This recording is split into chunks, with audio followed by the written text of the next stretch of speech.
I read the script and flew immediately to where he was, to his property, and I landed on his property in this helicopter.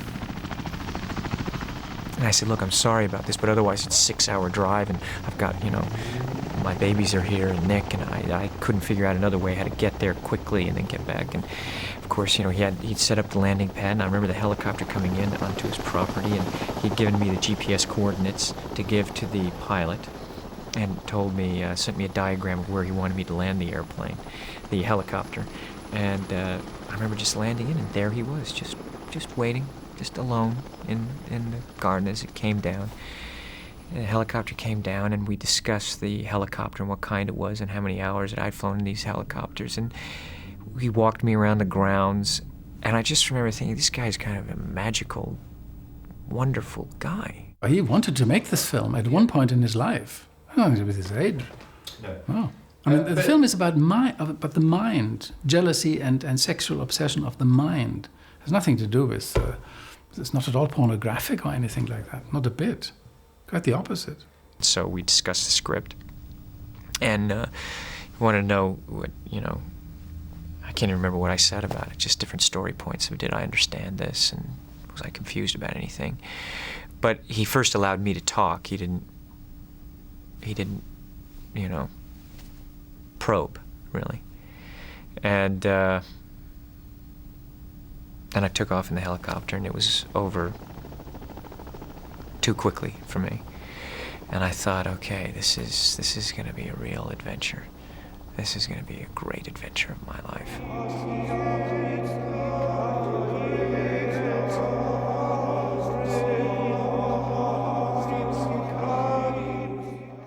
He wanted me to guess by whom it was, and about 2 days in, I did, but I didn't want to sort of spoil the fun. So we did a little bit of speculation. To make a film about that seemed so unattractive to me that whenever he brought it up, I said, I hate that book, get it, put it away. And he was particularly angry that I hated it and said, why? I would like to know why you hate that book so much. So it's one of those conversations. The story at that point was very clearly about the mutual manipulation of jealousy, which is torture. It's what we can do to one another in the most intimately painful way.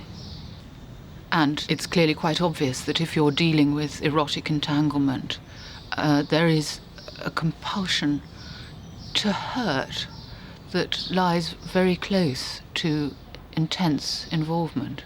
But the themes are universal when you look at jealousy, obsession, fantasies, sex. I mean, it's every individual understands this, and some people don't want to ever feel like they have fantasies or that it's the devil or it's bad.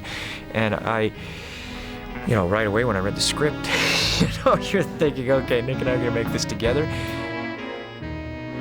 We could invest aspects of our own relationship into this and our own understanding into these characters. Even though Stanley would say, well, that's just an added bonus, that was definitely something that he counted on and wanted, but never abused that at all, ever, not once. As an actor, you set up, there's reality and there's pretend, and those lines get crossed, and it happens when you're working with a director that allows that to happen.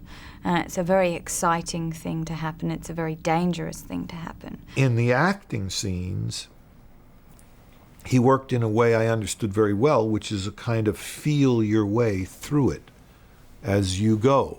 You have the boundaries of the scene in your head, as he did. But then he sort of gives you a little push-off and sees where you go. And then he starts to correct it slowly, and then he records it on video with the tap. He wouldn't film it sometimes. He would record it on video. Then he would show it to us. I'd sit here, Tom would sit here. He would go through it, freeze the frame, and say, see that when you turned your head like that? He will change this. Or at the end of a take, he'd say, okay, Sidney, come here. I'd come and I'd sit down. He wouldn't say anything to Tom. Then he would go through it with me. Or, okay, Tom, come here. Let's watch this. you know, Stanley would say, look, we got to earn every scene with this character, every single moment with this character. And he knew that, you know, in times when I just get frustrated with myself, and that at times that we couldn't get it, you know what I mean? And it was just like, you know, fuck. It just, or you just know when you don't have that fire burning that day, or if I was tired, it just, you know, and I bring it upon myself, you know, because I demand a lot of myself. Stanley always was waiting for something to happen. He wasn't as interested in naturalistic acting as he was in something that, for whatever reason, surprised him or piqued his interest. That's when he would go, okay, now we're onto something. He always would say, when we would talk about it, isn't it silly? You know, the cheapest part of all this is do another take. Do another take. You've spent millions of dollars preparing and building sets, hiring people, doing costumes, and months writing a script, years sometimes.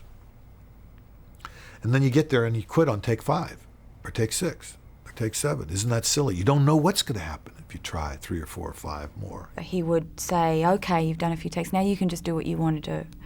And I'd heard all these stories about him being incredibly controlling and not wanting this and not wanting that. And at certain times he was very controlling. At other times he was, please just, and particularly with the monologues, is when he allowed me just to really just get lost in Alice. And I think that's what happened. I mean, over the course of the year and a half, I just, you know, became that woman. Millions of years of evolution. Right? Right? Men have to stick it in every place they can, but for women it is just about security and commitment and whatever the fuck else. A little oversimplified, Alice, but yes, something like that. If you men only knew. When he had this important scene with them, he had them in the set and he watched outside on a monitor and let them go through it over and over, and it was very raw stuff. It was very, that's why I said they took more than their clothes off. They absolutely took their skin off. Women know that they have that power if they're loved. Only then do they have it, to tease.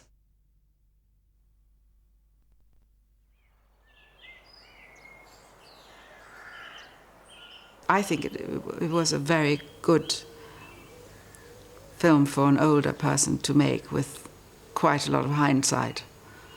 And you become softer and more honest with yourself as you grow older. And I think that Stanley was much more pessimistic, much more cynical as a very young man.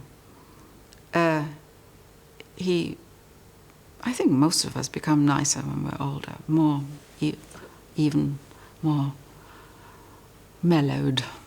And he certainly was more optimistic than I sometimes was. He would be able to talk me out of any depression very quickly. He was very positive and incredibly not judgmental. He's often spoken of as this very severe thing. I never experienced him. I mean, we had the usual household nonsense and quarrels over should the dog be fed this or not, trivia. But we didn't have serious rows. And I think the overriding feeling he gave his family and other people is how very entertaining Stanley was. I think he was the most I was the best entertained woman ever. And I think I was also the best loved one. So I feel very alone now. The difficulties of accepting the reality of his death is it's very hard to feel that he isn't going to suddenly phone up. I've got it when I'm here. When I'm here, it's so different. The reminders of his not being here are so clear. I spent weeks I spent the whole time since he died having to deal with issues and matters to do with him not being there. But when I'm home, life is, everything is the same. So it's really hard to accept that the phone isn't going to ring or he's going to fax me. And I can't get rid of his fax number on, I have a computer with a phone book in it. And I can't bring myself to erase him. Just those things. It's so hard to believe he isn't on the end of a line somewhere. For me, meal times were always amazing because it would consist of, what are you doing? How are the boys? Did you know some incredible juicy piece of gossip that he'd picked up? And how do you figure out such and such? And when he left, when the mealtime was over, you invariably had laughed, learned something, had to think about something more deeply than you might otherwise have done, thought, okay, I'll deal with that in the morning. And the other thing is that when you have a problem and you think, oh, I'll call Daddy and he can tell me, can't do that anymore. I didn't believe it. And I didn't want to believe it because it just seemed wrong. Didn't seem like the right time. He seemed to have too many other things to do and say. And it's still very, sorry. Even when I went to the funeral, I was not in a good way, and I was very concerned about Nick and very concerned about Christian and his family, and concerned about the movie, because I know what it meant to him and what it meant to me, and my wife, my co-star, my love, and I still even went to the funeral thinking, somewhere it was, it was ridiculous because somewhere still inside I thought, and Nick and I were talking, that it's not true. Somewhere deep inside I wanted to believe this is not true, that I'm going to go and I will show up at the house and he will be there.